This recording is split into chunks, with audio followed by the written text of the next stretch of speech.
Hello friends, welcome to Rupa IAS academy. Friends, మనం ఈరోజు burning issue చూస్తే కేసీఆర్ గారు అసెంబ్లీలో 10 గంటలకి ఆయన స్పీచ్ అందరూ కూడా చూసే ఉంటారు. సుమారు 90,000 పోస్టులు ఆయన భర్తీ చేస్తానని చెప్పడం, 2018 నుంచి కూడా నోటిఫికేషన్ లేకపోవడం, ఇక గ్రూప్ 1 అయితే 7 ఇయర్స్ నుంచి కూడా నోటిఫికేషన్ లేదు, గ్రూప్ 2 ఒకటే పడింది.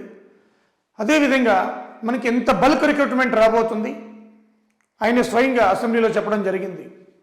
కాబట్టి ఈ యొక్క ఎవరైతే ప్రభుత్వ ఉద్యోగాలకు సిద్ధంగా ఉన్నారో, ప్రిపేర్ చేసే ప్లాన్ ఉందో వాళ్ళందరూ కూడా ఇక ప్రిపరేషన్ స్టార్ట్ చేస్తారు.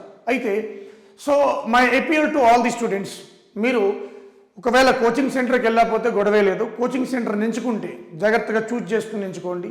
ఎందుకంటే మనం తెలుసు ఇది యొక్క ఎడ్యుకేషన్ అనేది చాలా బాధ్యతగా చెప్పాలి, నాట్ కమర్షియల్. కాబట్టి ఏ కోచింగ్ సెంటర్ ఏ విధంగా ఉంటుంది, ఎవరు ఏ విధంగా చెబుతారు అనేది మీద ఫోకస్ పెట్టి జాయిన్ కండి. ఎక్కడ పెడితే అక్కడ జాయిన్ అయితే తర్వాత డబ్బులు పోతే సమయం కూడా వృధా అవుతుందన్నమాట.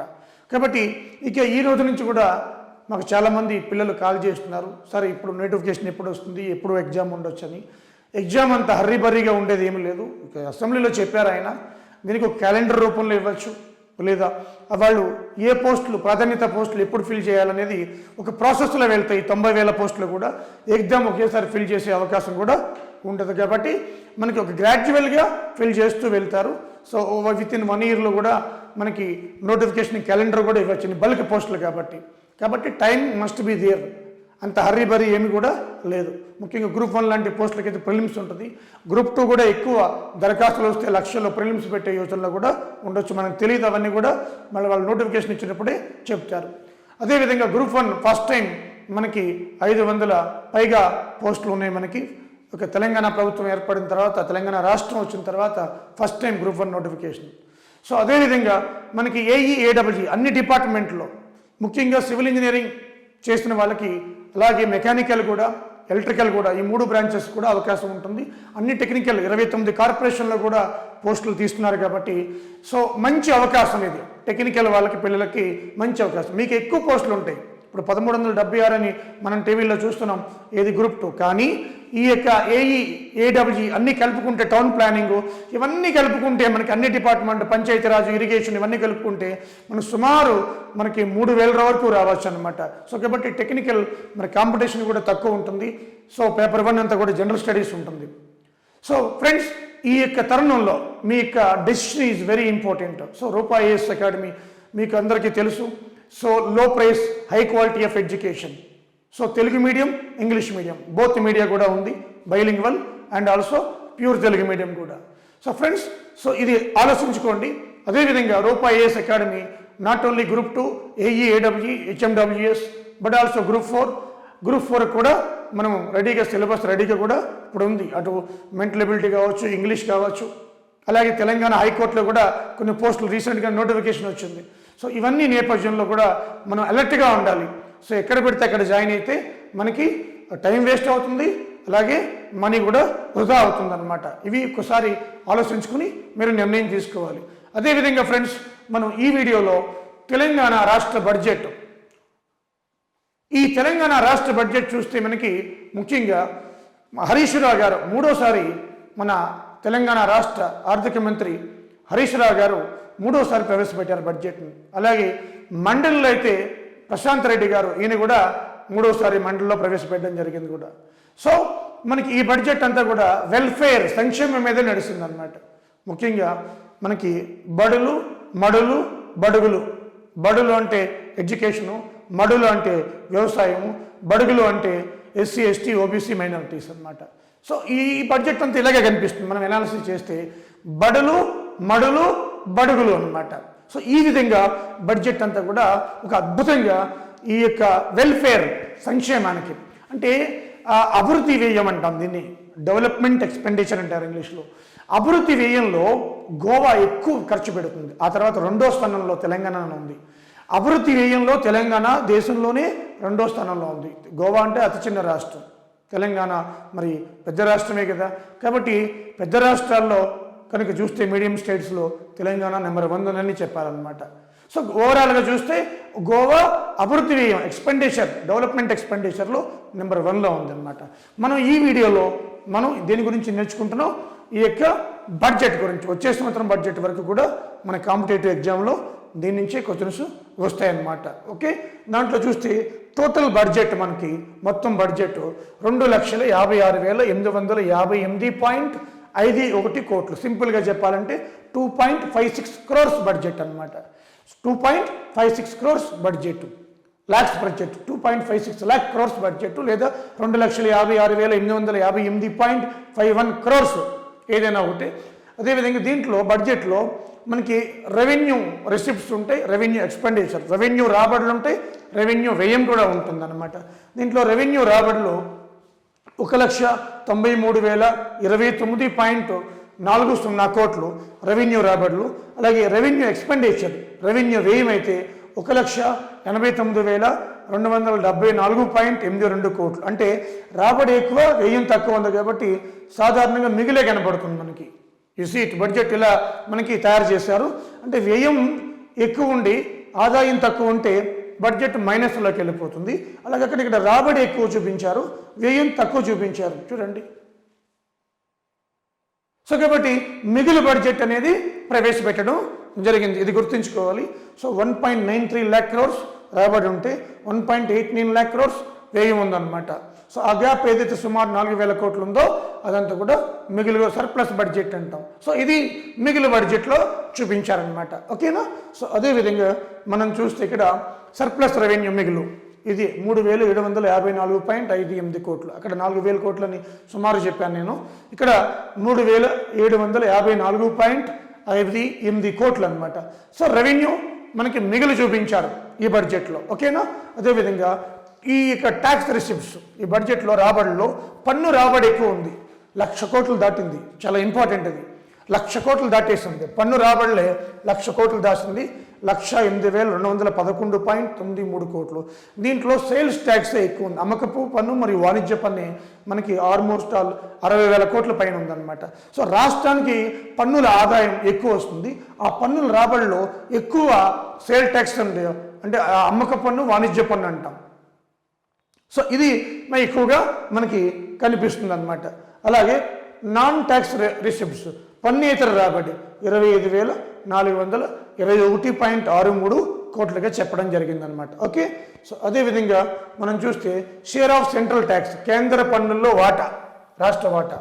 సో దాంట్లో 18,394.11 కోట్లు, 18,394.11 crore. అలాగే గ్రాంట్ ఇన్ ఎయిడ్ ఇది ఆర్టికల్ 275 ప్రకారం కేంద్రం రాష్ట్రాలకు ఇస్తుంది, తిరిగి చెల్లించిన అవసరం లేదు, గ్రాంట్ ఇన్ ఎయిడ్ అనమాట.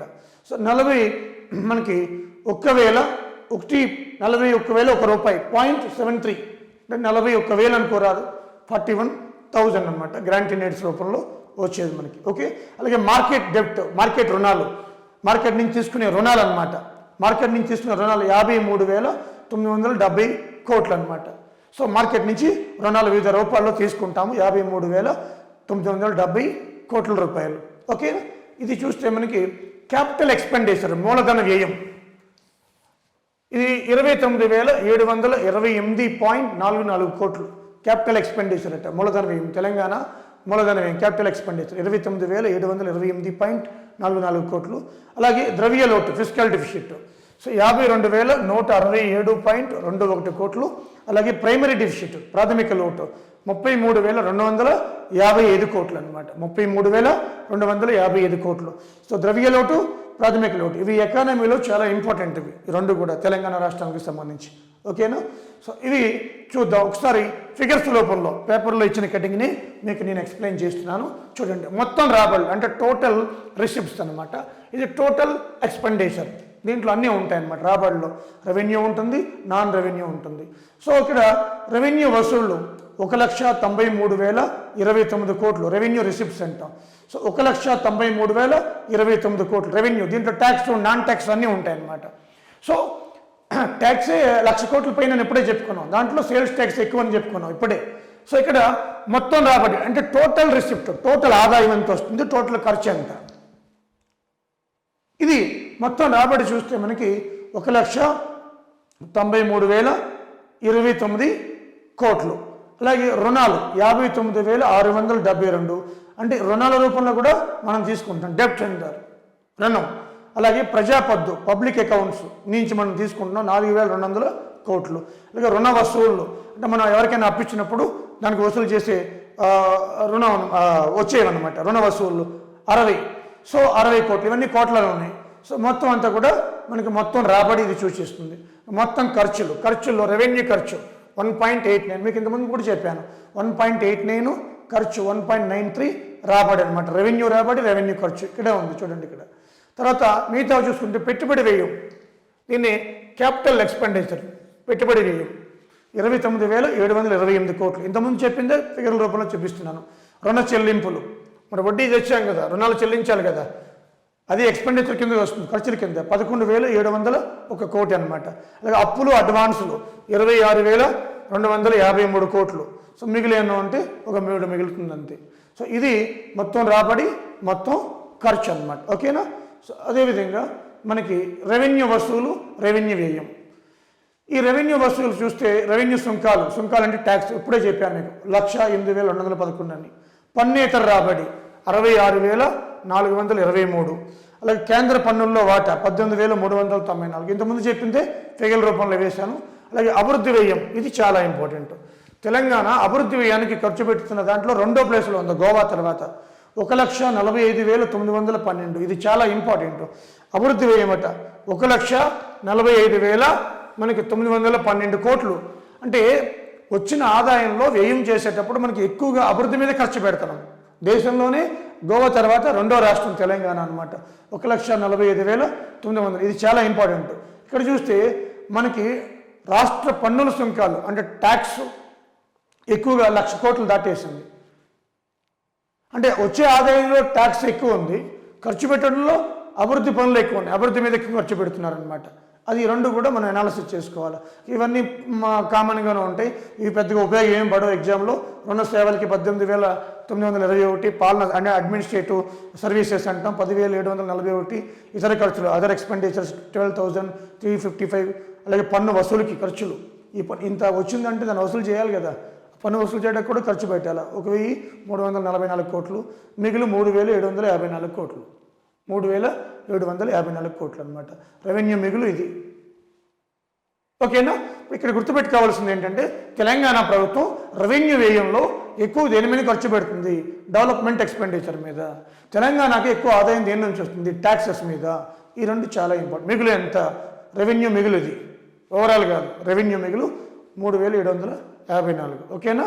సో అదేవిధంగా మనం చూస్తే ఇక్కడ 2015-16, 2020-21 ఈ ఇయర్ నుంచి ఈ ఇయర్ వరకు కూడా ఫైనాన్షియల్ ఇయర్ కదా, మొత్తం జీడిపి గ్రోత్ రేటు యావరేజ్ చూస్తే సరాసరి మనకి 11.7%. అంటే సరాసరి వృద్ధి, సగటు వృద్ధి అనమాట ఇది 11.7%. 2015-16, 2020-21 మధ్యలో సరాసరి వృద్ధి రేటు సగటున 11.7%, చాలా ఎక్కువ అనమాట ఇది. అంటే సౌత్ ఇండియా స్టేట్స్లో నెంబర్ 1 అనమాట. దక్షిణాది రాష్ట్రాల్లో ఈ యొక్క జీడిపి వృద్ధి రేటు సరాసరి సగటున మనకి ఉన్న రాష్ట్రాల్లో నెంబర్ 1 స్టేట్ ఏది అంటే మన తెలంగాణ. ఈ క్వశ్చన్ కూడా రావచ్చు రేపు, చాలా చాలా ఇంపార్టెంట్ కూడా. సో సౌత్ ఇండియన్ స్టేట్స్లో జీడిపి వృద్ధి రేటులో నెంబర్ 1 స్థానంలో ఉన్న రాష్ట్రం ఏది అంటే తెలంగాణ స్టేట్ అనమాట. ఓకేనా. అలాగే తెలంగాణ షేర్ ఇన్ మనకి కంట్రీ జీడిపి, దేశ జీడిపిలో తెలంగాణ వాటా అంటారు తెలుగులో. 2014-15లో 4.06% ఉంటే అది 2021-22లో 4.97%, అంటే సుమారు 1% పెరిగింది. It is not a joke. Telangana సంపద 1% పెరిగిందంటే ఈ పీరియడ్లో అది 1% అంటే నాట్ ఏ జోక్ అనమాట. 1,000 కోట్లు ఉంటుంది. 1% అంటే తెలంగాణ సంపద తెలంగాణ ఏర్పడిన తర్వాత 1% పెరిగిందనమాట. 14-15 to 21-22. It's great. అంటే 1% అంటే 1,000 కోట్లలో ఉంటుంది. ఇది దేశ జీడిపిలో నేను చెప్పేది, మళ్ళీ రాష్ట్ర జిఎస్డిపిలో కూడా కాదు. సో 4.97 అనమాట. గుర్తుపెట్టుకోండి, ఇది చాలా ఇంపార్టెంట్, హైలైట్ కూడా చేస్తారనమాట. ఓకేనా. అదేవిధంగా మనకి కేటాయింపులు చూద్దాం, ఏ శాఖ ఎంత కేటాయి. కొన్ని మేజర్ శాఖలు చెప్తాను, తర్వాత ఇండివిజువల్గా కూడా స్కీమ్స్కి వెళ్దాం అనమాట. సో ఆర్థిక శాఖ, మనం ఆర్థిక శాఖ చూసుకుంటే 43,088 కోట్లు కేటాయించారు, ఇదే ఎక్కువ అనిపిస్తుంది. ఆర్థిక శాఖలో మళ్ళీ అనేక పథకాలు ఉంటాయి, స్కీమ్స్ ఉంటాయి. ఓవరాల్గా శాఖ వైజ్ చూస్తున్నాను. అలాగే పంచాయతీరాజ్ గ్రామీణ అభివృద్ధి శాఖ 29,586.06 crores. అంటే ఎక్కువగా ఆర్థిక శాఖ మినిస్ట్రీ ఆఫ్ ఫైనాన్స్కి ఎక్కువ కేటాయించారు. తర్వాత పంచాయతీ గ్రామీణ అభివృద్ధికి కూడా 2వ ప్లేస్ ఇచ్చారు. 3వ ప్లేస్లో వ్యవసాయం సహకారానికి ఇచ్చారు 24,254.35 కోట్లు. కొన్ని వ్యవసాయ పథకాలు కూడా ఉన్నాయి, అవన్నీ కలుపుకుంటే 29,000 కోట్లకి వెళ్ళిపోతుంది అనమాట. సో వ్యవసాయం 3వ ప్లేస్లో ఉంది. ఫస్ట్ ఆర్థిక శాఖ, 2 పంచాయతీ మరియు గ్రామీణ అభివృద్ధి, 3 వ్యవసాయం సహకారం అన్నమాట. అదేవిధంగా మిగతా శాఖలు చూసుకున్నప్పుడు రవాణా, రోడ్లు, భవనాలు ఇది 23,191.37 4వ ప్లేస్లో ఉంది. తర్వాత నీటిపారుదల 5వ ప్లేస్లో ఉంది, ఇరిగేషన్ అనమాట. సో 22,691.59 కోట్లు కేటాయించారు. అలాగే ఎస్సీ అభివృద్ధి, ఎస్సీల యొక్క అభివృద్ధి 20,624.88 కోట్లు. దీంట్లో దళిత బంధు కూడా మనకి యాడ్ అయి ఉంటుంది, 17,700 కోట్లు, అది కూడా చెప్తాను మీకు. అలాగే విద్యుత్, పవర్ సెక్టార్ 12,209 కోట్లు, 12,209.86 కోట్లు. అదేవిధంగా వైద్య, ఆరోగ్య, కుటుంబ సంక్షేమం అంటే హెల్త్, అదేవిధంగా family welfare. So health, medical అంటే ఈ యొక్క రంగానికి హెల్త్ అండ్ ఫ్యామిలీ వెల్ఫేర్కి ఓవరాల్గా 11,237.33 crores కేటాయించారు. సో ఇది ఇంగ్లీష్ తెలుగు అమ్మ, తెలుగులో రాశాను తెలుగు మీడియం వాళ్ళ కోసమని. నీటిపారుదల అంటే ఇరిగేషన్ ఇంగ్లీష్లో చెప్తున్నాను. అలాగే ఎస్సీ డెవలప్మెంట్కి ఇంత 20,624.88 కోట్లు కేటాయించారు. పవర్ సెక్టారు, అదేవిధంగా హెల్త్ అండ్ ఫ్యామిలీ వెల్ఫేర్ దీనికి 11,237.33 crores కేటాయించడం జరిగింది. ఇదే విధంగా చూస్తే municipal administration and urban development 10,903.66 crores కేటాయించారు. అలాగే హోంశాఖ, హోమ్కి మనకి 9,315.48 crores కేటాయించారు. హయ్యర్ ఎడ్యుకేషన్కి 2,357.72 కోట్లు. మాధ్యమిక విద్యకి ఎక్కువ కేటాయించారు. రెండు కలిపితే ఎడ్యుకేషన్కి చాలా ఎక్కువ కేటాయించారు, 13,727.97. కొన్ని గురుకులాలు కూడా ఉన్నాయి. సో కాబట్టి కొన్ని యూనివర్సిటీస్గా ఏర్పాటు చేస్తున్నారు, కొన్ని కొత్త మహిళా యూనివర్సిటీ అని, ఫారెస్ట్ యూనివర్సిటీ అని. కాబట్టి ఉన్నత విద్య, మాధ్యమిక విద్యకు కూడా బాగానే కేటాయించారు, మాధ్యమిక విద్యకు ఎక్కువ కేటాయించారు. అలాగే దళిత బంధు 17,700 కోట్లు కేటాయించారనమాట.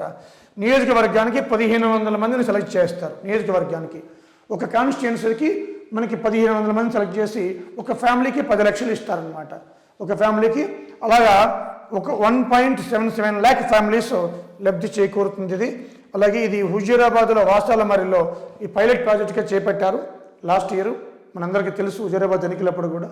సో ఇది 10 లక్షలు ఇస్తారనమాట ఒక ఫ్యామిలీకి అనమాట. ఓకే, వాళ్ళ ఇష్టం, వాళ్ళకి నచ్చిన బిజినెస్ని కూడా చేసుకోవచ్చు. ఓకే, అదేవిధంగా మనకి వెల్ఫేర్ చూద్దాం. వెల్ఫేర్కి ఎక్కువ ప్రాధాన్యత ఇచ్చారన్నాం కదా. ఎస్సీ వెల్ఫేర్ మనకి 20,624.88 కోట్లు ఇంతకుముందు చెప్పాను. దీంట్లో దళిత బంధు కూడా ఉందని. ఎస్టీ వెల్ఫేర్ 3,415.40 కోట్లు. బీసీ వెల్ఫేర్ 5,697.55 కోట్లు. మైనారిటీస్ అన్నమాట 1,728.70 కోట్లు. మొత్తం వెల్ఫేర్కి 31,466.53 కోట్లు, 31,466.53 crores. You see it? So SC 20,624.88 crores, ST 3,415.40 crores, BC 5,697.55 crores, minorities 17,208.70 crores, total 31,466.53 crores. అంటే ఒక రాష్ట్ర బడ్జెట్లో అభివృద్ధి అంటే వెల్ఫేర్ కోసం, welfare of the SC, ST, BC, minorities కోసం 31,000 కోట్లు కేటాయించడం అనేది గ్రేట్ థింగ్ అనమాట. అలాగే అగ్రికల్చర్, వ్యవసాయం. సో ఈ వ్యవసాయం అనేది మనం చూస్తే కేసీఆర్ గారు ఎక్కువగా ఫోకస్ చేసేది వ్యవసాయం, ఇరిగేషన్ మీదే. దాంట్లో 24,254.35 కోట్లు వ్యవసాయానికి ఓన్లీ.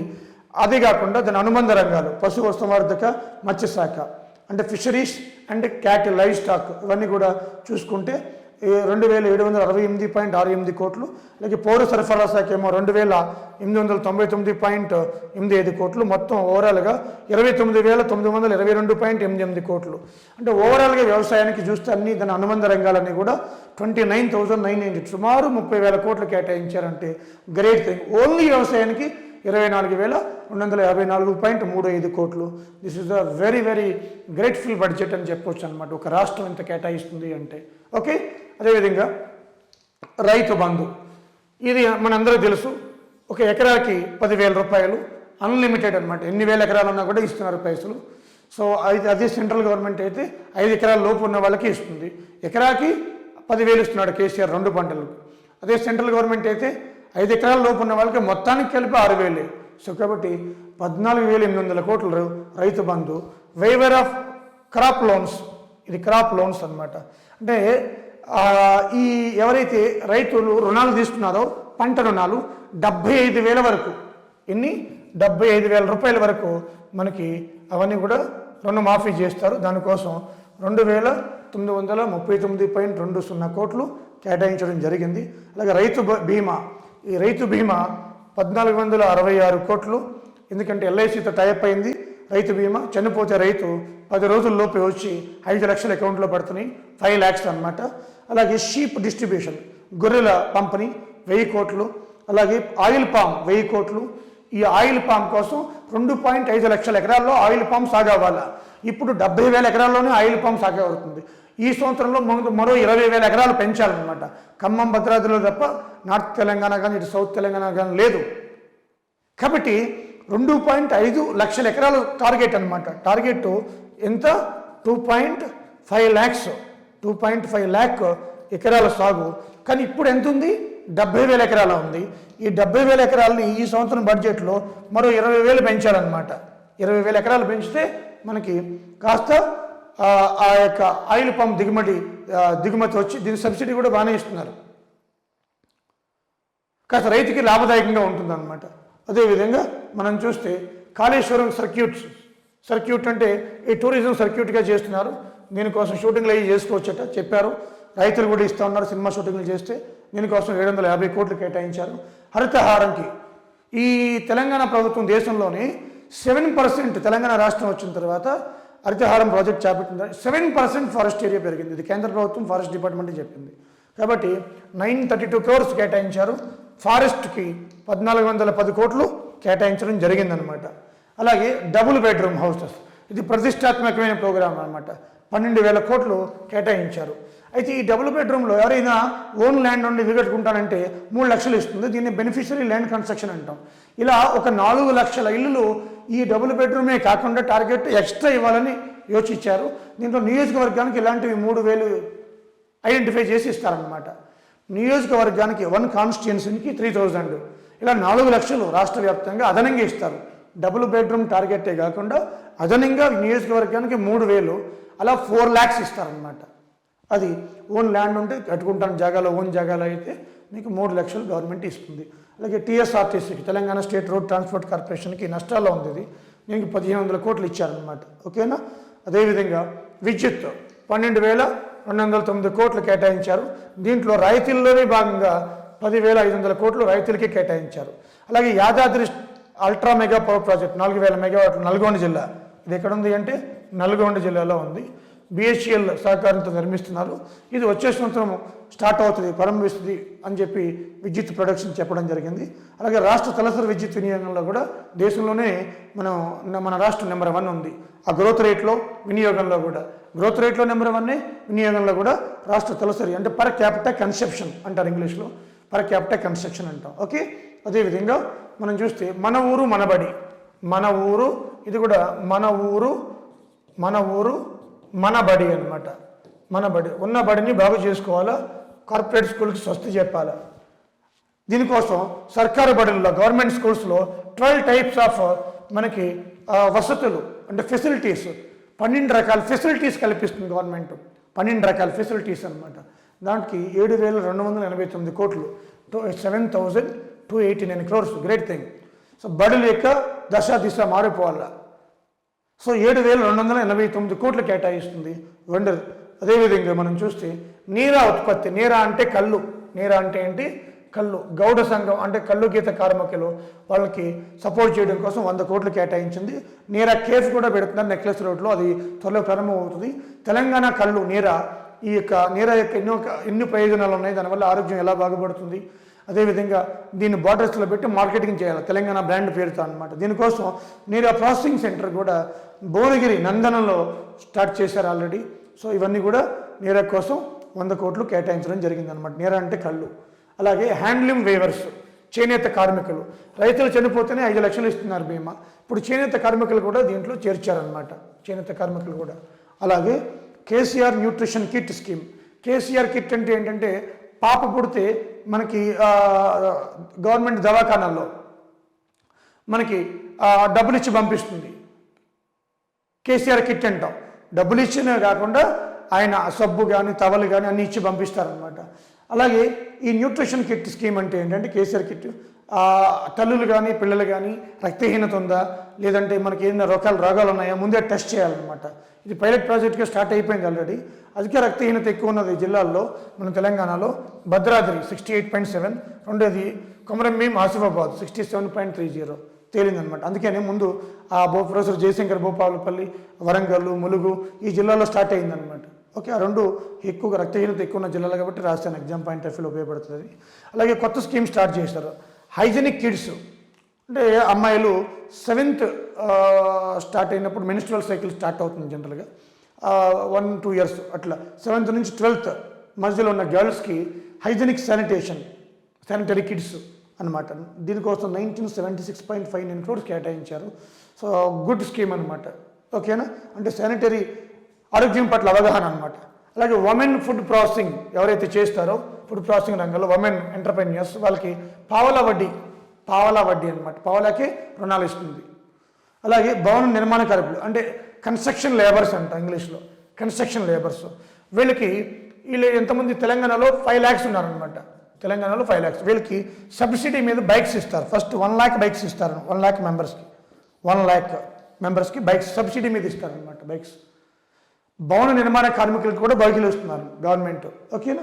అలాగే RRR regional ring road 340 kilometers మొత్తం, దాంట్లో నార్త్ అవుతుంది. ఇప్పుడు 500 కోట్లు కేటాయించారనమాట RRRకి ఈ బడ్జెట్లో. అలాగే ఆసరా, ఈ ఆసరా 57 years తగ్గించారు వయసుని, 11,728 కోట్లు కేటాయించారు, 11,728 crores కేటాయించడం జరిగింది. అదేవిధంగా మనం చూస్తే ఇక్కడ ఉమెన్ యూనివర్సిటీ, ఇది కోటిలో ఉమెన్ కాలేజ్ ఉంది. ఆ కోటిలో ఉమెన్ కాలేజ్ని ఉమెన్ యూనివర్సిటీగా మార్చేస్తున్నారు. దీనికి 100 కోట్లు కేటాయించారు. అలాగే 2024కి ఆ కోటి ఉమెన్ కాలేజీని కట్టి 100 years అవుతుందంట.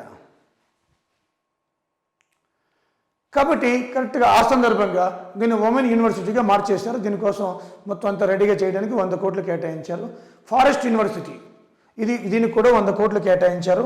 ఇది ములుగులో ఉంది. ములుగు అంటే ములుగు జిల్లా కదమ్మా, ఇది సిద్దిపేట. ములుగు అంటే ఇక్కడ సిద్దిపేట అనమాట, సిద్దిపేట. మీరు సిద్దిపేట వెళ్తే HKR రూట్లో తగులుతుంది అనమాట, షామరిపేట వెళ్ళిన తర్వాత. ఫారెస్ట్ కాలేజ్ రీసెర్చ్ ఇన్స్టిట్యూట్ 2016లో పెట్టారు. దీన్నే మనకి ఈ ఫారెస్ట్ యూనివర్సిటీగా మార్చేస్తున్నారు. ఈ కాలేజీని యూనివర్సిటీగా మార్చేస్తున్నారు. అంటే 2 యూనివర్సిటీలు కొత్తవి అనమాట, ఒకటి ఉమెన్ యూనివర్సిటీ, 2 ఫారెస్ట్ యూనివర్సిటీ. కోటి కాలేజీనేమో ఉమెన్ కాలేజీని ఉమెన్ యూనివర్సిటీ, ఇంతకుముందు ఉన్న ఫారెస్ట్ కాలేజ్ రీసెర్చ్ ఇన్స్టిట్యూట్ని ములుగులో ఉంది, నేను ఫారెస్ట్ యూనివర్సిటీగా మార్చేస్తున్నారు. ఓకేనా. అదేవిధంగా ప్రాజెక్టులు, కాళేశ్వరం ప్రాజెక్టు ప్రతిష్టాత్మకమైనది మనకు తెలుసు, 12,000 కోట్లు ఈ బడ్జెట్లో కేటాయించారు. పాలమూరు రంగారెడ్డి 2,000 కోట్లు. దీన్ని పాలమూరు రంగారెడ్డి దిండి ప్రాజెక్టులను కూడా కట్టి తీరుతాము అని చెప్పడం జరిగింది కేసీఆర్ గారు అనమాట. ఓకేనా. అదేవిధంగా మనం చూస్తే ఇక్కడ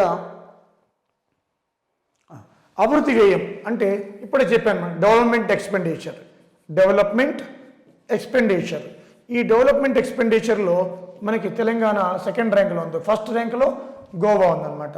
అలాగే పర్ క్యాపిటా ఇన్కమ్, తలసరి ఆదాయం అంటే పర్ క్యాపిటా ఇన్కమ్ అనమాట. ఈ పర్ క్యాపిటా ఇన్కమ్ చూస్తే 2015 మనకి 14-15 కంపేర్ చేస్తే ఇప్పుడు ఎంత పెరిగిందో చూడండి. ఇండియా లేటెస్ట్ మనకి 1,49,848 ఉంటే లేటెస్ట్ రిపోర్ట్ ప్రకారం తెలంగాణ 2,78,833 రూపీస్ ఉంది. అంటే ఇండియా మీద ఎంత ఎక్కువ ఉందో చూడండి. ఇది ప్రస్తుత ధరలు అంటే మనకి ప్రజెంట్ ప్రైసెస్ అనమాట. ప్రజెంట్ ప్రైసెస్ ప్రకారం చూస్తే కరెంట్ ప్రైసెస్ అంటాం, current prices. So base year కాదు, కరెంట్ ప్రైసెస్ 2,78,833 రూపాయలు. దీంట్లో రంగారెడ్డి జిల్లా ఎక్కువ ఉంది, వికారాబాద్ తక్కువ ఉందన్నమాట. రంగారెడ్డి ఎక్కువ, పర్ క్యాపిటల్ ఎక్కువ ఇన్కమ్ ఎక్కువ ఉన్న జిల్లా రంగారెడ్డి. మళ్ళీ ఎకనామిక్ సర్వేలు ఇవన్నీ వస్తాయి, చెప్తాను అప్పుడు సపరేట్గా చేస్తాను రేపటి నుంచి. ఓకేనా? సో అదేవిధంగా మనకి పల్లె ప్రగతి, ఈ పల్లె ప్రగతికి 3,330 కోట్లు కేటాయించారు. 3,330 కోట్లు. పట్టణ ప్రగతి సో ఇది 1,394 కోట్లు కేటాయించారు. 1,394 కోట్లు కేటాయించడం జరిగిందనమాట. సో ఇవి ఫ్రెండ్స్ మనకి ముఖ్యంగా ఈ యొక్క బడ్జెట్కి సంబంధించి అన్ని అంశాలు మనకి పేపర్లో వచ్చినవి, హరీష్ రావు గారు చెప్పినవన్నీ కూడా ఒక్క క్వశ్చన్ కూడా ఎక్కడ పోదు, అన్నీ కూడా మీకు ఎక్స్ప్లెయిన్ చేయడం జరిగిందనమాట. ఫ్రెండ్స్ వన్ మోర్ ఏంటంటే నోటిఫికేషన్ పడే తరం కాబట్టి మీకు ఎంతమంది ఆల్రెడీ చెప్పాను నేను, మీరు ఇన్స్టిట్యూషన్ చూస్ చేసుకునేటప్పుడు జాగ్రత్త చూస్ చేసుకోండి. ఓకే? సో అది కాస్ట్ ఎంత, క్వాలిటీ ఎలా ఉంది, ముఖ్యంగా కాస్ట్ పక్కన పెడితే క్వాలిటీ ఆఫ్ ఎడ్యుకేషన్ ఎలా ఉంది, that is very important. Okay friends? So thank you very much.